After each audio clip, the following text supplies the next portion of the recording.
ओम शांति। सबसे पहले तो मैं कहूँगा कि आज वो समय है जब हमें ओम शांति के वर्ड को कहना ही नहीं है, उसे सार्थक भी करना। क्योंकि आसपास के माहौल में जब भी बहुत ज्यादा खलबली मची हो, परेशानी हो, तो ऐसे में बाबा के जो बच्चे हैं वो ही वहाँ पर पूरी तरह से शांति का माहौल पैदा कर सकते हैं। तो आज हम सब की ये एक बहुत बड़ी, मैं कहूँगा, जिम्मेदारी है। और आने वाले समय में बाबा ने तो और बहुत चीजें कही हैं, वो भी होंगी, लेकिन उससे पहले अभी जो प्रेजेंट एक तरह का क्राइसिस चल रहा है, तो उसमें जो जरूरी है कि हम सब की स्थिति शांत रहे। और वहाँ पे मैं थैंक यू कहना चाहूँगा उर्मिल दीदी का और सुदेश दीदी का, जो समय प्रति समय क्लासेस के द्वारा और स्पेशल क्लासेस के द्वारा, योग के द्वारा उस माहौल को हम सब भाई बहनों के साथ बनाकर विश्व तक ले जाने की। आज के समय में जो नंबर्स हैं इस समय भारत में, वो विश्व में कभी भी इतने नहीं हुए। दूसरी बात यह है कि अगर हम दिल्ली एनसीआर की बात करें तो वो नंबर्स जिस तरीके से बढ़े हैं, और वहां पे मैं आपको एक और चीज थोड़ा सा समझाना चाहूंगा, क्योंकि इम्पोर्टेंट हो जाएगा कि हम अपने को क्यों और कैसे बचाएं। अगर हम नंबर्स देखते हैं कि गुड़गांव में मान लीजिए 4,500 लोग हैं, तो वो इसके ऊपर डिपेंडेंट है कि क्या वो लोग वही हैं जितनों की प्रॉब्लम हुई है। एक्चुअली ये नंबर्स हैं उन लोगों के जिनकी टेस्टिंग हुई है, और उन टेस्टिंग में से कुछ परसेंटेज का आता है। दिल्ली जैसी जगह में मान लीजिए 1 लाख लोगों ने टेस्ट कराया, तो करीबन 33-34 हजार का आया। तो मतलब 1/3 से जो है जिन्होंने टेस्ट कराया वो पॉजिटिव आया, वो नंबर बहुत हाई है एनीवेयर इन द वर्ल्ड। लेकिन उससे कई गुना ज्यादा वो लोग हैं जिन्होंने अपने को टेस्ट नहीं कराया, क्योंकि या तो उनको सिम्टम्स नहीं है, जिनको हम एसिम्टोमेटिक कहते हैं, या उनके अंदर सिम्टम्स हैं, थोड़े बहुत हैं, या वो सोचते हैं कि नहीं टेस्ट कराने का भी क्या फायदा है, और या उनको पता ही नहीं है कि उनको ये प्रॉब्लम है। उनको लगता है कि ये कोई और खांसी जुकाम या कुछ भी होगा। तो ऐसा पाया जाता है कि ये जो नंबर्स हैं, इससे करीबन आमतौर पे एवरेज 10 गुना ज्यादा लोग होंगे जिनको उस समय पे ये बीमारी होगी, और 14 दिन का एक पीरियड समझा है।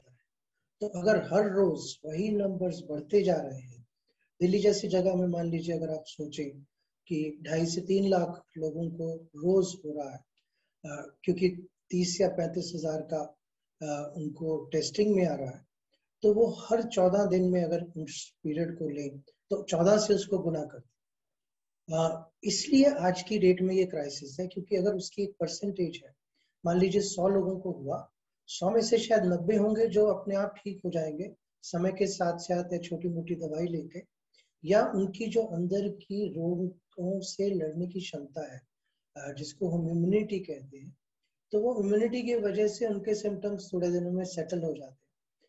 वो किसी को या बताते ही नहीं है, या डॉक्टर से छोटी मोटी दवाई ले लेते हैं। जो 10% है उनको ज्यादा सिम्टम्स, उनको ज्यादा मदद की जरूरत पड़ती है, और टॉप के करीबन 2% है जिनको की हॉस्पिटलाइजेशन की जरूरत है। तो ये नंबर्स जितने ज्यादा होंगे उतने लोग हॉस्पिटल में पहुंचेंगे, और अगर वो लेट पहुंचेंगे तो लेट पहुंचने की वजह से वहां पे उनको बहुत हेवी ट्रीटमेंट की, स्पेशली ऑक्सीजन की जरूरत पड़ती है। और इसीलिए जो हम इस समय क्राइसिस देख रहे हैं कि जब उनको लंग्स से रिलेटेड सिम्टम होते हैं, फेफड़ों में पानी भर जाता है, जिसको कि हम निमोनिया कहते हैं, तो उस समय में उनको पॉजिटिव वेंटिलेशन की जरूरत पड़ती है। वो खुद से सांस नहीं ले पाते, और उसके लिए उनको फिर ऑक्सीजन के साथ आर्टिफिशियल सांस देने की जरूरत पड़ती है। तो अगर इतने ज्यादा मरीज वहां पहुंचेंगे तो ऑब्वियसली वो बेड्स बढ़ने के बाद फिर औरों के लिए जगह नहीं होगी, उस क्राइसिस को महसूस कर रहे हैं। और जितनी ऑक्सीजन की जरूरत जितने ज्यादा लोगों को पड़ेगी, तो जितने भी हॉस्पिटल्स होंगे उनकी ऑक्सीजन खत्म होती जाएगी, जो कि आज हम सिनेरियो देख रहे हैं। तो मामला गंभीर है। ये फोर्थ वेव इसको कहा जा रहा है दिल्ली के आसपास की। और फोर्थ वेव का मतलब है कि पहले हमारी शुरू में जो हुई थी करीबन मार्च 2020 में, और उसके बाद फिर धीरे धीरे बढ़े, फिर कम हुए, फिर सितंबर के करीब में हुआ एक, फिर नवंबर दिसंबर में हुआ। लेकिन ये जो वेव है, ये फोर्थ वेव सबसे ज्यादा भयंकर है।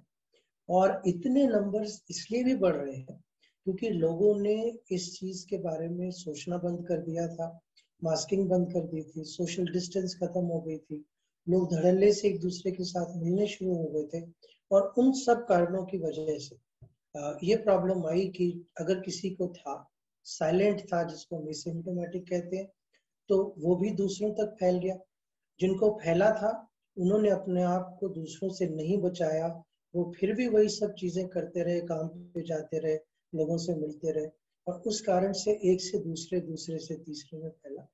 और इस दौरान ही एक म्यूटेंट आया जिसको कि हम नया स्ट्रेन कहते हैं, उसको इंडिया स्ट्रेन कहा जा रहा है, जिसमें कि वायरस जो है, क्योंकि ये बीमारी वायरस से होती है, वायरस जो है वो एक बहुत सूक्ष्म सी चीज है जो कि एक व्यक्ति से दूसरे व्यक्ति तक पहुंचती है। तो एक तरह से छुआछूत की बीमारी, टच करने से नहीं होती, लेकिन सांस के द्वारा दूसरे तक जाती है। और इसी कारण से अगर हम एक दूसरे के बहुत पास हैं तो हम उसको वो बीमारी दे सकते हैं। और ये जो हमारी पिछले एक साल में पूरी कंट्री की जो रोग की क्षमता बढ़ी थी, लड़ने की इम्यूनिटी हमारी बढ़ी थी, वो कम होनी शुरू हुई क्योंकि एक नई चीज आ गई और उसने नए तरीके से अटैक किया। और ये जो नया स्ट्रेन है जिसको बोलते हैं वेरिएंट, वो जो है वो ज्यादा असर कर रहा है लोगों के शरीर पर, ज्यादा अटैक कर रहा है, और उस अटैक के जो सिम्टम्स हैं वो पहले से कहीं ज्यादा। तो शुरू में जब सिम्टम्स आने शुरू होते हैं तो पहले तो फीवर हो सकता है, बदन दर्द होते हैं, बहुत थकान होनी शुरू हो सकती है, खांसी सी आनी शुरू हो सकती है, जुकाम सा लगना शुरू हो सकता है, गले में दर्द हो सकती है, सांस लेने में दिक्कत हो सकती है, या कई लोगों को अगर बहुत एडवांस स्टेज में हो जाए तो शरीर थोड़ा सा नीला पड़ना शुरू हो सकता है। लेकिन अब कुछ लोगों को डायरिया यानी लेट्रिन या उल्टियां होनी भी शुरू हो सकती हैं। और अगर किसी की सूंघने की या टेस्ट करने की शक्ति खत्म हो जाए तो वो एक ऑलमोस्ट पक्का साइन है कि वो कोविड ही है। तो कोविड जो है वो एक से दूसरे में जब फैलता है, और अभी पिछले हफ्ते से कई चीजों के बारे में बात चल रही है कि शायद ये हवा में है।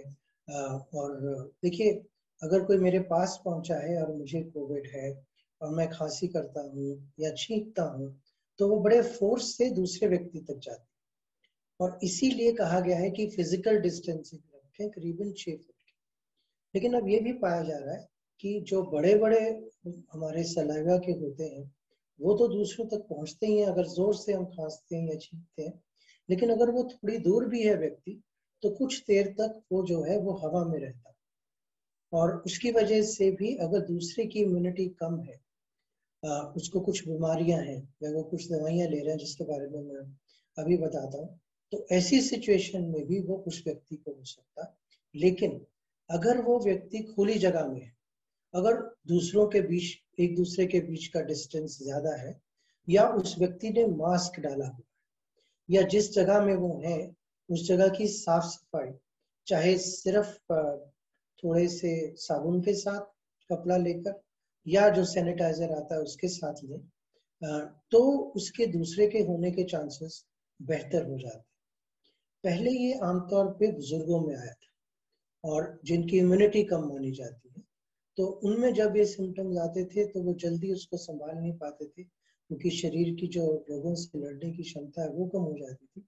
लेकिन फिर धीरे धीरे अब ये जो नया स्ट्रेन है इसने युवाओं को भी अपनी चपेट में लेना शुरू किया है, कुछ हद तक बच्चों को। लेकिन अभी वो नंबर्स बच्चों वाले बहुत कम हैं, लेकिन फिर भी हमें एहतियात बरतने की उनके लिए भी बहुत ज्यादा जरूरत है। तो मास्किंग जो है वो प्रिवेंशन का पहला स्टेप है। मास्किंग अगर डबल मास्किंग हो, जिसमें कि अगर हम खास तौर पे अगर बाहर जाए तो सिर्फ कपड़े का या गमछे का या चुन्नी का या साड़ी का सहारा ना लें, तो उसमें एक तो N95 मास्क आता है जो आज की डेट में करीबन 100 रुपए का है और उसको बार बार धोया भी जा सकता है। 3-4 दिन के बाद वेस्ट रहेगा। अगर आप अफोर्ड कर सकते हैं तो N95 के, खास तौर पे अगर आप बाहर जाते हैं, अगर मान लीजिए हफ्ते में एक बार जाते हैं तो कोई बड़ी बात नहीं है, लेकिन अगर आप रोज बाहर जाते हैं, जो कि आज के समय में हमको अवॉइड करना, लेकिन किसी कारण से किसी लोगों का प्रोफेशन है, जैसे डॉक्टर्स हैं, नर्सेज हैं, असेंशियल वर्कर्स हैं, जो सब्जी बेचते हैं या दूसरी सप्लाईज करते हैं, उनको फिर भी जाने की जरूरत पड़ती है, तो वो डबल मास्किंग करें। यानी पहले सर्जिकल मास्क जो कि नीले रंग का होता है, वो 5 से 10 रुपए में आजकल आता है, उसको भी 2-3 बार तक धो सकते हैं, लेकिन ज्यादा नहीं, उसके बाद उसको फेंक देना है। N95 मास्क जो है उसको 8-10 बार धोया जा सकता है 3-4 दिन के बाद। लेकिन सबसे जरूरी चीज है कि इसकी फिटिंग बेस्ट होनी चाहिए। तो यानी ये पूरी तरह से हमारे फेस को कवर करे। को जो लोग जो नाक के नीचे डाल लेते हैं या मुंह के नीचे डाल लेते हैं या गले पे डाल लेते हैं, आपने गले को नहीं बचाना, आपने मुंह और नाक दोनों को बचाना।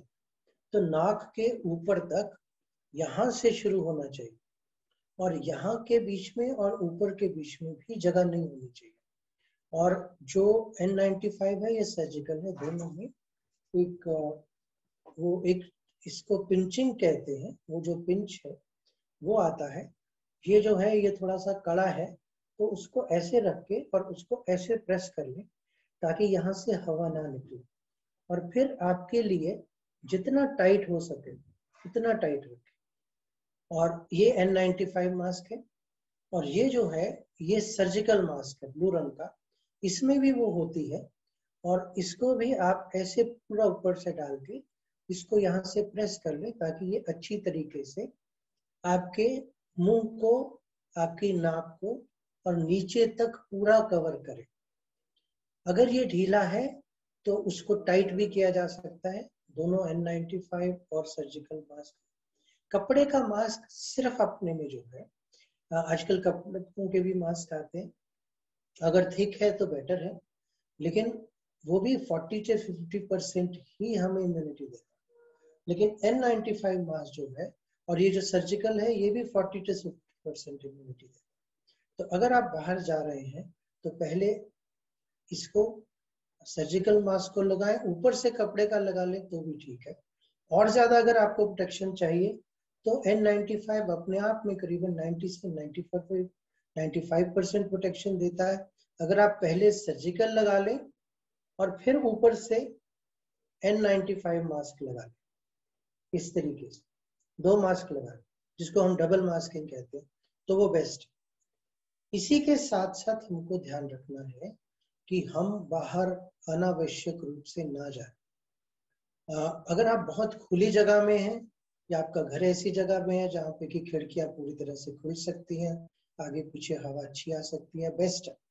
पंखा फिर भी पॉसिबल अगर हो, घर में ज्यादा लोग हों तो एक दूसरे से डिस्टेंस बना के रखें, क्योंकि ये हो सकता है कि एक व्यक्ति परिवार में से बाहर जा रहा है जो बाहर से इन्फेक्शन लेके आ रहा है, और वो शायद उसको सिम्टम्स ना हो लेकिन दूसरे लोगों को वो सिम्टम्स दे रहा है, खासतौर पे बुजुर्गों।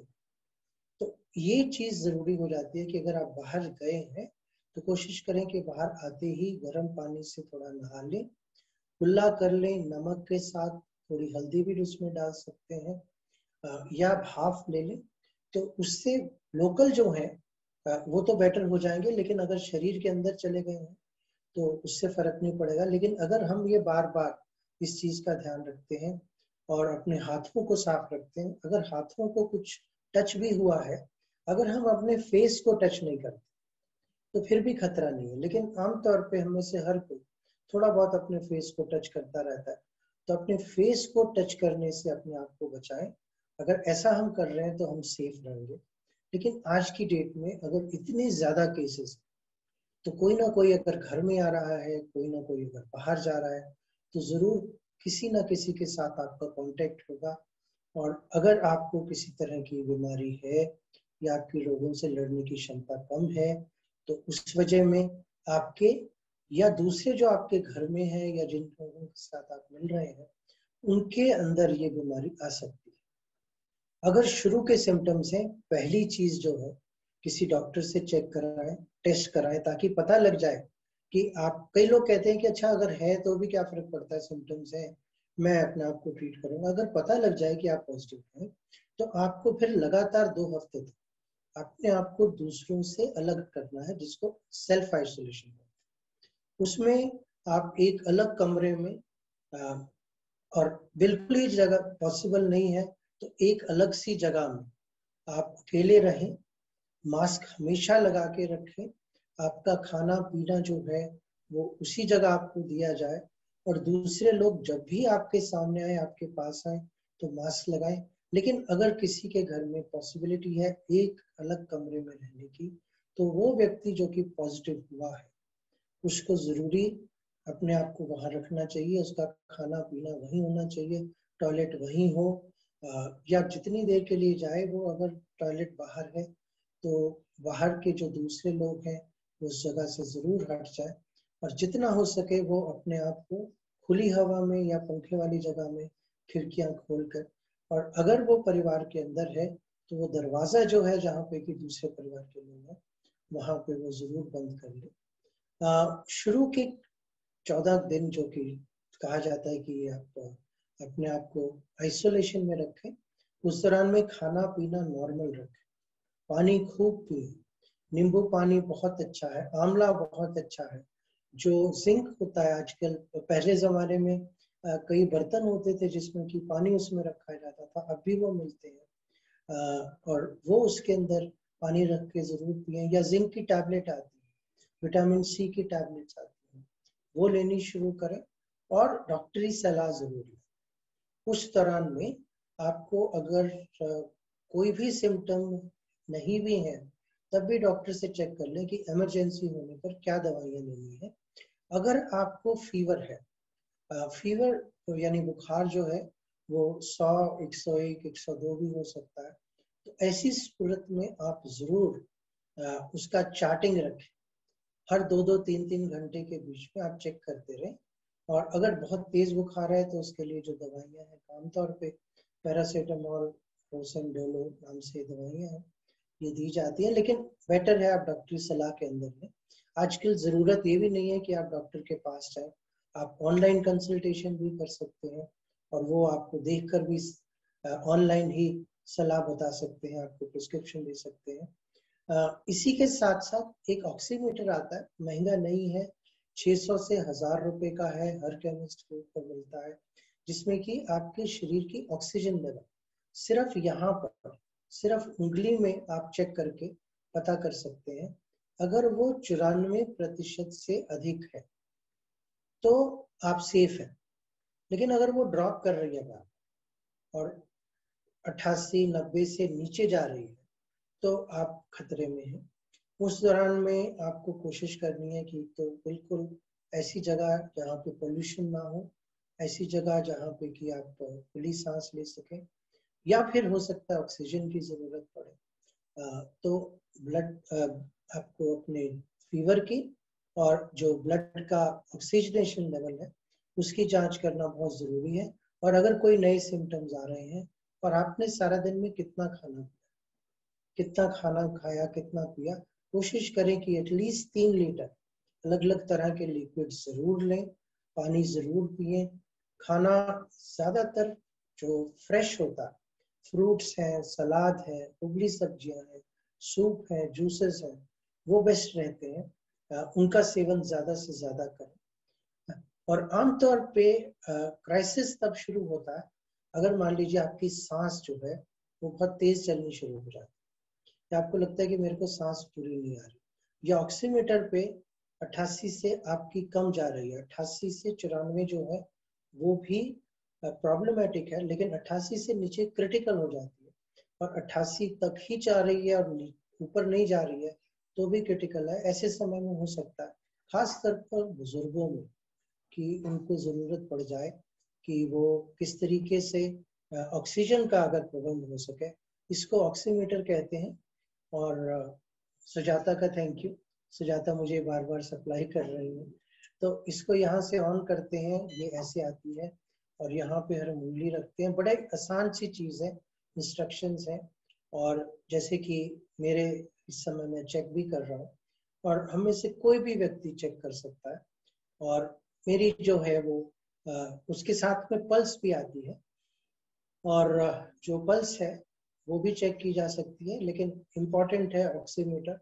और मैं सेफ हूँ, मेरी इस समय 96 आ रही है। तो अगर ये सिम्टम्स ठीक होने शुरू हो जाते हैं देन इट इज फाइन।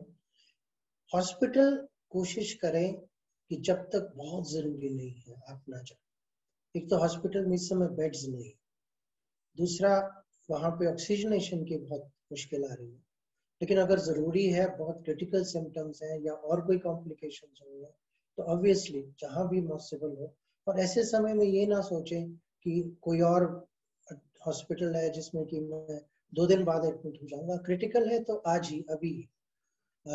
लेकिन उसी के साथ हम ये भी कर सकते हैं कि कोशिश करें कि ऐसे समय में रेस्ट ज्यादा से ज्यादा, ऐसे समय में अपनी चार्टिंग ज्यादा से ज्यादा करें। ऐसे समय में योग में, याद में रिलैक्स होकर जरूर बैठें, क्योंकि ऐसा भी पाया गया है कि जो लोग बहुत टेंस हो जाते हैं उनकी सांस बहुत तेज चलनी शुरू हो जाती है घबराहट की वजह से। और कई बार बहुत सारे पेशेंट्स आ रहे हैं हमारे पास जो सांस तेज है लेकिन ऑक्सीमीटर में ठीक है, लेकिन वो घबराए हुए हैं।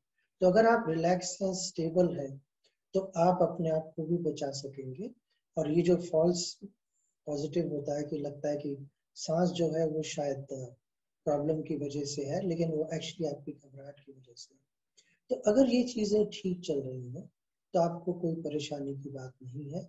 लेकिन हर समय में अपने को मास्क, डिस्टेंस, क्लोज्ड कोशिश करें आप ना रहें। क्लोज्ड कमरों में एसी लगा के बहुत सारे लोग इकट्ठे बैठे हुए हैं ये सोच के कि हाँ ठंड है, वो अवॉइड करें इस समय में। जो नेचुरल तरीके हैं वो सबसे बेटर है इस समय में। और अगर घर में लोगों के पास पॉसिबिलिटी है कि वो अलग अलग कमरों में ज्यादा रह सकते हैं तो वो और भी अच्छा है। लेकिन अगर एक ही जगह पे बहुत ज्यादा लोग हैं तो वो घर के अंदर भी मास्क लगाएं, अपने आप को बचाएं। एक प्रश्न जो कई बार आता है कि हम बाहर वॉक पे जाएं, हम घूमने जाएं। देखिए आज के समय में कई जगहें हैं जहाँ पे कि उन्होंने कहा है, दिल्ली में तो आज रात से लॉकडाउन है तो वो तो बाहर नहीं जा सकते, लेकिन हरियाणा में भी या और जो एनसीआर की जगहें हैं जहाँ पे दूसरे लोग ज्यादा ना हो या लोगों के बीच का डिस्टेंस बहुत, वहां पर आप मास्क लगा के जा सकते हैं। या कोई ऐसा समय ढूंढे जबकि बहुत लोग ना हो, डिस्टेंस बहुत ज्यादा हो। लेकिन अगर बहुत भीड़ भाड़ वाली जगह है तो आप बाहर भी अगर जा रहे हैं, वॉक के लिए भी जा रहे हैं और एक दूसरे से सट के निकल रहे हैं, तो वो भी इस समय में एडवाइजेबल नहीं है। आप अपनी छत पर, बालकनी पर भी खड़े होकर एक्सरसाइज कर सकते हैं। और इस समय में एक्सरसाइज करना और खासतौर पर प्राणायाम वो बहुत बहुत इम्पोर्टेंट हो जाता है, क्योंकि हम अपनी सांस की जितनी भी ताकत है उसको जितना अच्छी तरह से यूज करेंगे तो हम अपने कोई भी अगर छोटी मोटी इन्फेक्शन हुई है कोविड की या दूसरी, तो हम उसको जल्दी बाहर निकाल पाएंगे। ऐसे समय में कई बार ये बात आती है कि काढ़ा पी लें या नींबू पानी या अदरक जरूर लें, उसमें कोई बुराई नहीं है, लेकिन उसको ओवरडू ना करें। कई बार दिन में लोग 10-10 गिलास उसके पी जाते हैं, उसका कोई फायदा नहीं है। दिन में 1 बार या 2 बार जो भी आपको कंफर्टेबल हो, चाहे वो हल्दी है, चाहे वो अदरक है, चाहे वो नींबू है, या गिलोय है या काली मिर्च है, इन सब का सेवन करके आप काढ़ा बना सकते हैं। लेकिन दिन में 2 बार, ज्यादा नहीं, वो आप ले सकते हैं। और सारे लोग घर के लिए, क्योंकि इस समय बात सिर्फ जो व्यक्ति को प्रॉब्लम हुई है उसको बचाने की नहीं है, लेकिन दूसरों को उसमें से फंसने से निकालने की भी है। अब इसके साथ एक और प्रिवेंशन का बहुत बड़ा स्टेप है जो कि आ जाता है वैक्सीनेशन। आज के समय में 45 साल से ऊपर के हर व्यक्ति को वैक्सीनेशन अलाउड है। अगर वो गवर्नमेंट फैसिलिटी है तो वो फ्री है, अगर वो प्राइवेट है, हॉस्पिटल है, नर्सिंग होम है, तो वहाँ पे 250 रुपये पर इंजेक्शन। और वो 1 महीने बाद कोवैक्सीन नाम से जो है उसमें, और जो कोविशील्ड नाम से है, यही 2 इस समय में हमारे देश में है। उनमें 6 से 8 हफ्ते के बाद रिपीट करनी है। जब आपका दूसरा टीका लग जाए और उसके भी 2 हफ्ते बाद, तो ऐसा समय में आपकी इम्यूनिटी बेस्ट होती है। लेकिन वहां भी ये गारंटी नहीं है कि आपकी इम्यूनिटी 100%, उसके बाद भी आपको कोविड हो सकता है। और कई बार लोग ये बात करते हैं कि इंजेक्शन लगने से कोविड हो जाएगा, ऐसा कभी नहीं हुआ है, ना हो सकता है, क्योंकि उसमें वो मात्रा इतनी कम होती है और जिस रूट से वो जाती है। हाँ, कुछ लोगों को थोड़ा सा बुखार हो सकता है, कुछ लोगों को थोड़ी सी बदन में दर्द हो सकता है, वीकनेस हो सकती है, लेकिन वो कोविड नहीं है। वो इसका मतलब ये है कि आपकी बॉडी जो है वो एंटीबॉडीज बना रही है, प्रतिरोध क्षमता को बढ़ा रही है, और उस वजह से आपकी बॉडी के अंदर वो छोटा सा रिएक्शन हुआ। और तो जो भी एलिजिबल है, और 1 मई से 18 से ऊपर के हर व्यक्ति एलिजिबल हो जाए, तो आपको जहां से वैक्सीन मिल सकती है, दोनों वैक्सीन सेफ हैं, दोनों वैक्सीन इक्वल है करीबन करीबन, तो आपको दोनों में से जो भी मिल सकती है वो वैक्सीन को जरूर लगाएं और दोनों बार लें। कुछ बहुत बहुत कम लोग हैं, खासतौर पे जिनको कि स्टेरॉइड चल रहे हैं, जो भी कैंसर का ट्रीटमेंट ले रहे हैं, या उनको कोई ऑटोइम्यून नाम की डिजीज है, या उनको रिएक्शन होता है किसी भी ऐसे इंजेक्शन से, तो वो अपनी डॉक्टरी सलाह लें, डॉक्टर से बात करें। लेकिन बाकी सब केसेस में इस चीज में वैक्सीन को लिया जा सकता है। डायबिटीज, ब्लड प्रेशर, एस्थमा, ये 3 ऐसी बीमारियां हैं। और अगर किसी को कोई लॉन्ग स्टैंडिंग क्रॉनिक इलनेस है जिसकी वजह से उसकी बॉडी की इम्यूनिटी है जो वो कम हो गई है, और साथ ही साथ अगर वो व्यक्ति किसी कैंसर से जूझ रहा है या कैंसर के ट्रीटमेंट पर है, तो उसमें कोविड होने के चांसेस भी बहुत ज्यादा हो जाते हैं। तो इन सारी बीमारियों दवाई के साथ साथ जो अपने परहेज हैं उनको समझ के, उनको अपना के, अपने आप को फिट रख के अगर हम रहेंगे तो हम कोविड से भी बच पाएंगे। ऐसे समय में 3-4 चीजें सबसे इम्पोर्टेंट है। प्लान कर लें, अगर आपको बाहर जाना ही है तो सारे इकट्ठे ना जाए, एक व्यक्ति बाय टर्न जाए। और अगर कोई व्यक्ति बहुत ज्यादा परेशान है तो आसपास वाले उसकी मदद करें। अलौकिक में तो फैमिली हमारी बहुत बड़ी है, तो अगर कोई व्यक्ति बुजुर्ग है, वो नहीं जा सकता, ऑनलाइन भी नहीं मंगवा सकता, तो दूसरे उसके लिए प्रबंध कर सकते हैं। जब भी बाहर जाए, 5 मिनट के लिए भी जाए, घर से बाहर ही निकल रहे हैं तो भी मास्क जरूर लगाएं। मास्क डबल हो घर से बाहर निकलते हुए तो बेस्ट है। और खास तौर पे अगर आप ऐसी जगह पे हैं जहाँ पे कि आप मान लीजिए किसी दुकान में काम कर रहे हैं, तो बहुत ज्यादा लोग आपके संपर्क में आएंगे, तो वहां पे तो डबल मास्किंग की और ज्यादा जरूरत होती है। जितना डिस्टेंस रखें, जितना खुली जगह में रहें, जितना अपने शरीर का ध्यान रखें। देखिए, इस समय में आपको आध्यात्मिक रूप से भी स्टेबल बहुत रहना, लेकिन आत्मा भी तो शरीर के अंदर ही रहेगी ना, शरीर के बाहर तो काम नहीं कर सकती। तो अगर आपका शरीर स्वस्थ है तभी आपकी आत्मा भी ठीक तरीके से अपना काम कर सकती है।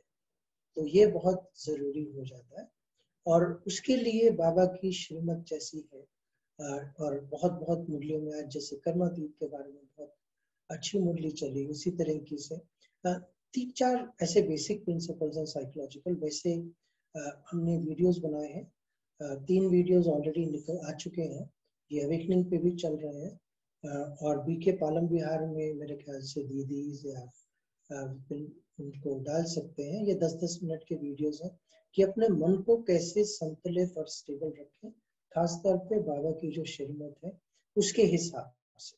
तो वहां पे आज में जिए, फ्यूचर में नहीं जिए, क्योंकि आप फ्यूचर की कोई प्लानिंग कंट्रोल कुछ नहीं कर सकते। आज के समय में हम अपने आप को सशक्त कर सकते हैं। सिमटें थोड़ा सा, जो चीजें हम अपने आप मैनेज कर सकते हैं उन्हीं को करें। बहुत ज्यादा चीजों में ना फंसे, बहुत ज्यादा चीजों की गहराई में ना जाए। शुक्राना एक बहुत बड़ी चीज है जो कि बॉडी के पूरे रिएक्शंस को पॉजिटिव बना देती है। उसी तरह से दूसरों की मदद करना, ग्रेटिट्यूड के साथ साथ अगर अल्ट्रुइज्म, जहां हम देने का भाव रखते हैं, वहां पे ना हम सिर्फ दूसरों की, सोसाइटी में मदद करते हैं, परिवार की मदद करते हैं, लेकिन साथ ही साथ हमारे बॉडी के अंदर भी कुछ ऐसे पॉजिटिव चेंज आने शुरू होते हैं जिनकी वजह से वो पॉजिटिव रिएक्शन शरीर में भी हमारे को मदद करते हैं।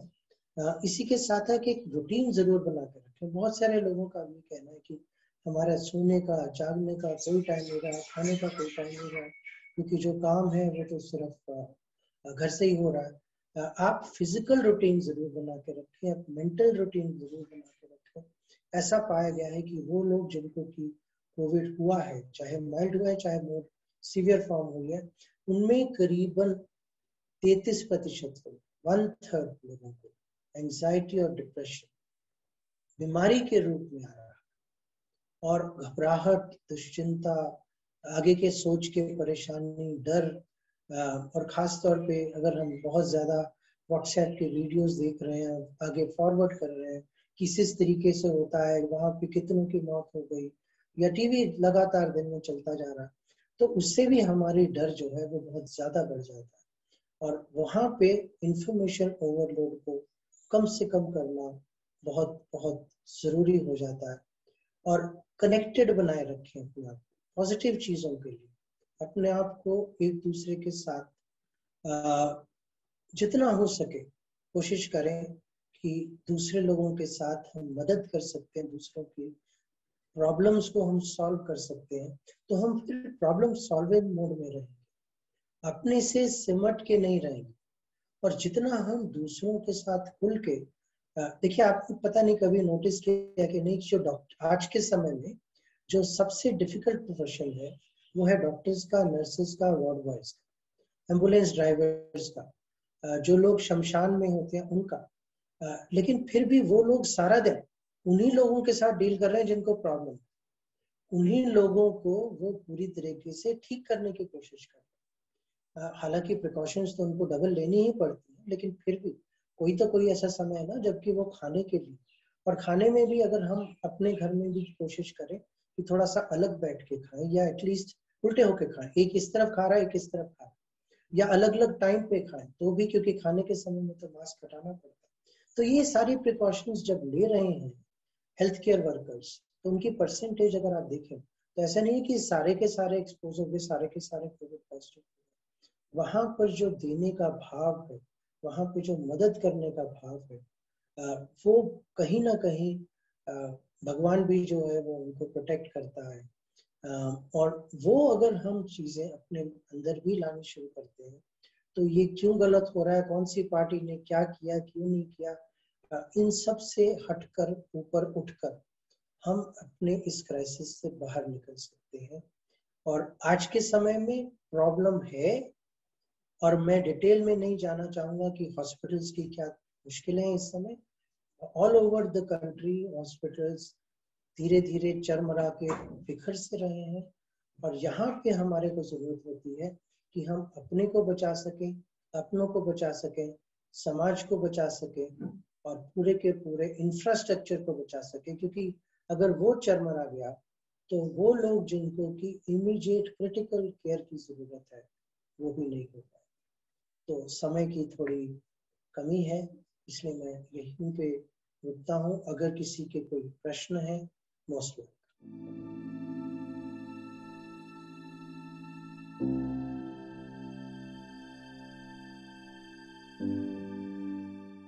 आमतौर पे जो कोविड हॉस्पिटल्स हैं, वहाँ पे या तो एक अलग जगह है जहाँ पे की वैक्सीनेशन हो रही है, और या नॉन कोविड हॉस्पिटल्स हैं, डिस्पेंसरीज हैं, वहाँ पे हो रही है।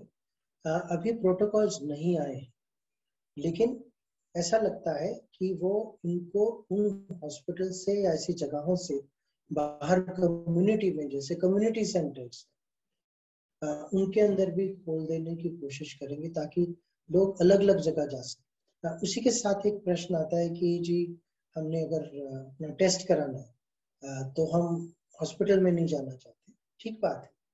और इस समय में कोई भी नॉन एसेंशियल जो चीज़ है, अगर मान लीजिए आपको कोई और बीमारी है और अभी आप ठीक ठाक चल रहे हैं, तो इसमें एडवाइजेबल है कि आप ऑनलाइन कंसल्टेशन करें, हॉस्पिटल ना जाए, वहाँ का इंफ्रास्ट्रक्चर और जितना यूज करेंगे प्रॉब्लम होगी। लेकिन अगर आपको टेस्ट कराना है तो नॉन कोविड जगहें भी हैं जहाँ पे कि आप टेस्ट करा सकते हैं। और उसी के साथ साथ आमतौर पे Covid hospital and non Covid facilities hospitals में अलग की गई है। अनलेस कोई पूरे का पूरा हॉस्पिटल ही कोविड हॉस्पिटल बन गया तो अलग बात है, लेकिन वहां पे भी कोविड टेस्टिंग की फैसिलिटी अलग है, कोविड ट्रीटमेंट की फैसिलिटी जो है वो बिल्कुल अलग है।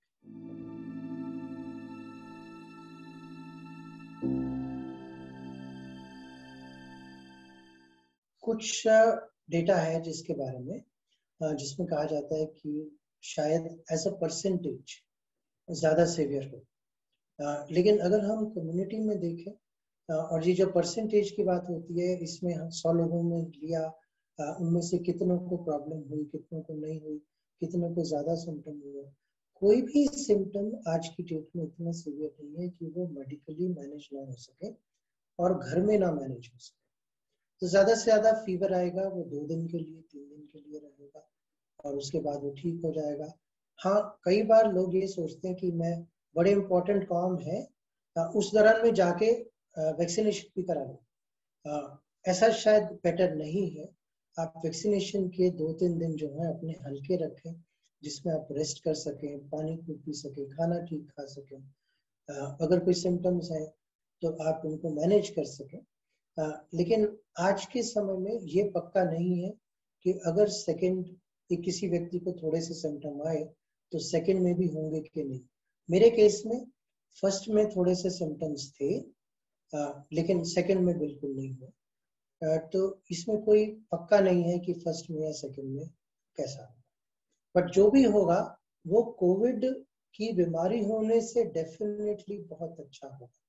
कोविड का वैक्सीनेशन करने के बाद भी हो सकता है कि आपको कोविड हो जाए, क्योंकि चांसेस हैं कि कुछ पेशेंट्स में अगर वो पूरी तरीके से डेवलप नहीं हुई हैं एंटीबॉडीज, और वहां पे हमने एक और बिहेवियर देखा कि जैसे ही लोगों की वैक्सीनेशन लगती है वो कहते हैं मेरे को अब तो लाइसेंस मिल गया, जितना मर्जी घूमूं, बिना मास्क के घूमूं, सबको मिलूं, पार्टी करूं।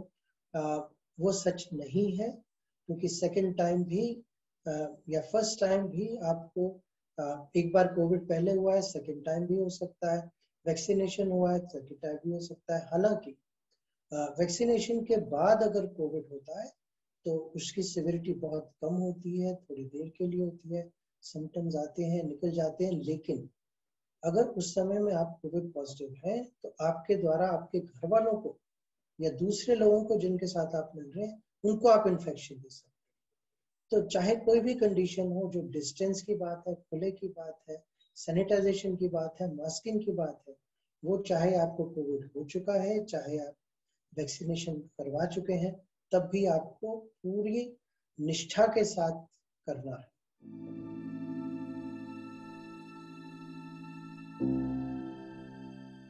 जी हाँ, जैसे मैंने कहा, कुछ तो ये चीजें जो हैं ये आप अपने जो भोजन है उसमें ले सकते हैं। नींबू पानी है, आंवला है, अमरूद है, इसमें बहुत ज्यादा जिंक होती है, इमली है। उसी के साथ साथ जो जिंक है वो अगर आप जिंक के बर्तन में जो कि ब्राउन से कलर का आता है जिंक का बर्तन, उसको उसमें डाल सकते हैं पानी, और थोड़ा सा गर्म डालेंगे तो ज़्यादा अच्छी उसमें होगा। लेकिन जो जिंक की टैबलेट है या विटामिन सी की टैबलेट है, ये फ्रीली दुकानों से मिलती है, केमिस्ट से मिलती है, और इसके लिए प्रिस्क्रिप्शन की जरूरत है।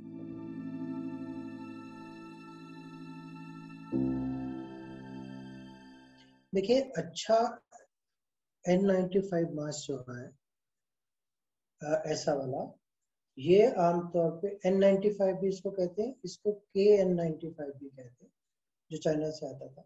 ये 3 लेयर्स हैं। आप इसको अगर देखें तो आप अंदर का जो कपड़ा है वो बहुत सॉफ्ट है, कॉटन जैसा है, और बाहर जो है वो पूरी तरीके से है। एक और आता है जिसके अंदर वेल्व होता है प्लास्टिक का, वो आपने बिल्कुल नहीं लेना।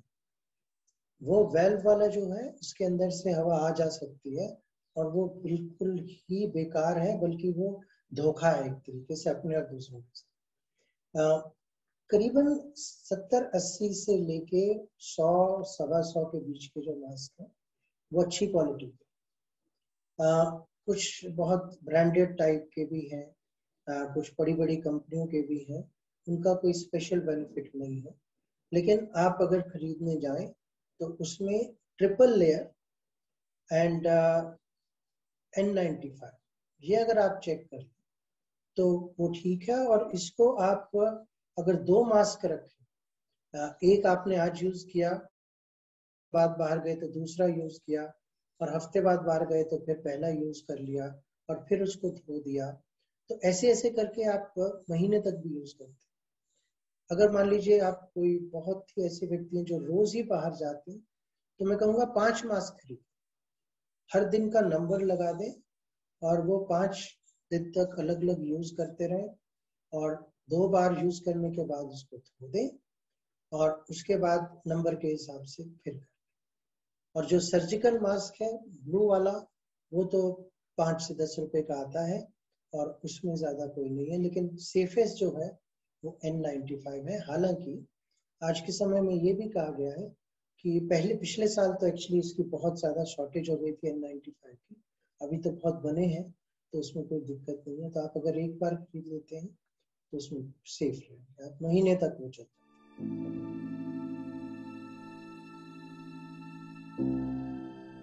देखिए, अगर आपको चश्मा लगा हुआ है जैसे कि मुझे लगा हुआ है और आप हमेशा डालते हैं, तो आप सेफर हैं, क्योंकि डायरेक्टली कोई चीज नहीं आ रही। अगर हम ये कहें कि हवा में उड़ रहा है और हवा से उड़ते उड़ते वो मेरे अंदर चला गया और वहां पे बैठ गया, आज की डेट में वैसी कोई सिचुएशन से किसी को सीवियर इन्फेक्शन हुई ऐसा नहीं पाया गया। लेकिन हाँ, मान लीजिए आप ऐसी जगह पे हैं जैसे कि डॉक्टर्स हैं या नर्सेज हैं या हॉस्पिटल में जो काम करते हैं, तो जहाँ पे कि ये चीज है ही उनके आसपास ही है, तो उसके लिए वो एक फेस शील्ड लगा लेते हैं।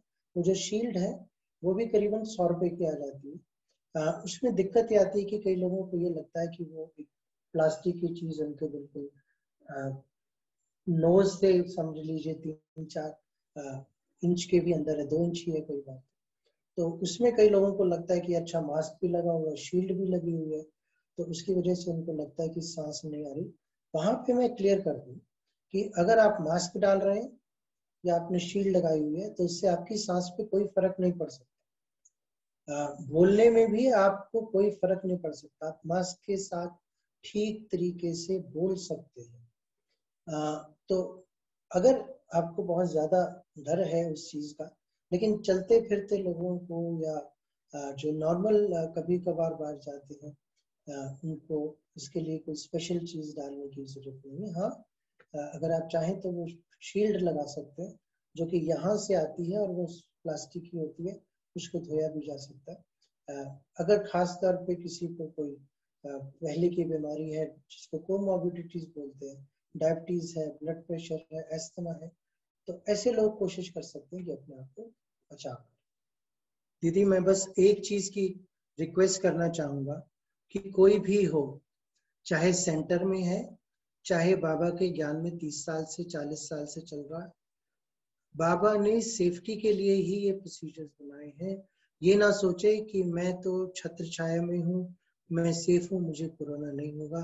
तो हम में से हर किसी को श्रीमत अनुसार ये सब चीजों का पालन जरूर करना है। Thank you. ओम शांति आप सबका इतनी देर तक रहने के लिए।